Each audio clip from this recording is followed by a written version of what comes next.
Hello, and welcome to this quick video which is going to demonstrate how SIMS can support you with subject access requests.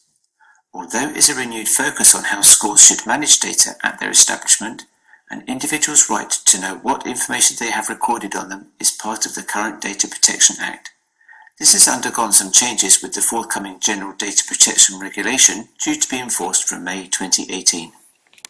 A subject access request can be a request for specific data. For example, sessional attendance information for an academic year, or all the behaviour incidents for a particular school term. Or if the individual wants, they can ultimately request all of the data that is stored on them.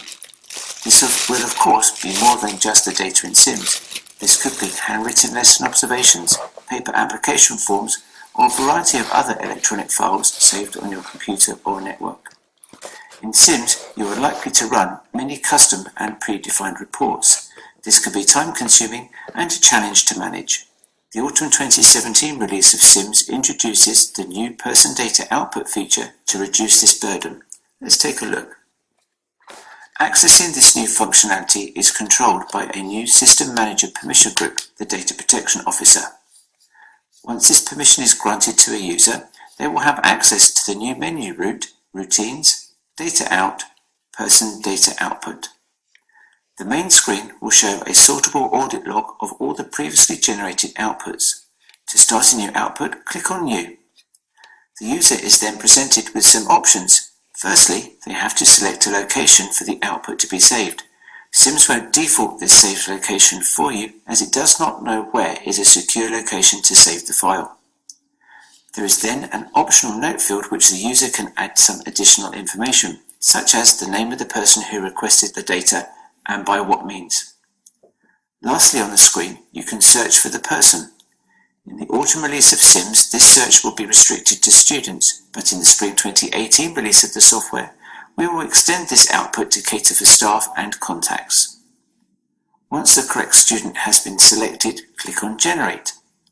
To ensure that the user understands their responsibilities as the data controller and processor, we have included a disclaimer text that highlights useful information from the ICO website. This covers topics such as safe redaction of data and reiterating the point that this report contains highly sensitive data with which careful consideration should be given when returning this to the individual. Ticking to agree to the terms and conditions activates the Continue button. After a short pause, the output will open in Microsoft Word. The report will vary in length depending on the quantity of data. Typically, the report will vary between 10 and 100 pages. Now that the report has been exported from SIMS, it is the data controller's responsibility to review its contents and make any redactions as required. An example of this could be in the Behaviour Events section. In this example, a victim of an incident will be recorded in the event alongside the aggressor. The free text notes may need to be reviewed and redacted to ensure that an individual is not put at risk. Once satisfied with the content of the output, the user can save any changes and return this output to an individual in an appropriate and secure method. Now the output has been generated, you can see that the audit log has been updated and clearly identifies when the report was generated, who generated it, i.e. the user, and on whom it was created for. So to summarise, the output saves to Microsoft Word. Where the individual has requested detailed specific information and an existing report is present, for example a registration certificate, the PDO will output a summary of attendance, but a registration certificate could be used to supplement this with the fine detail.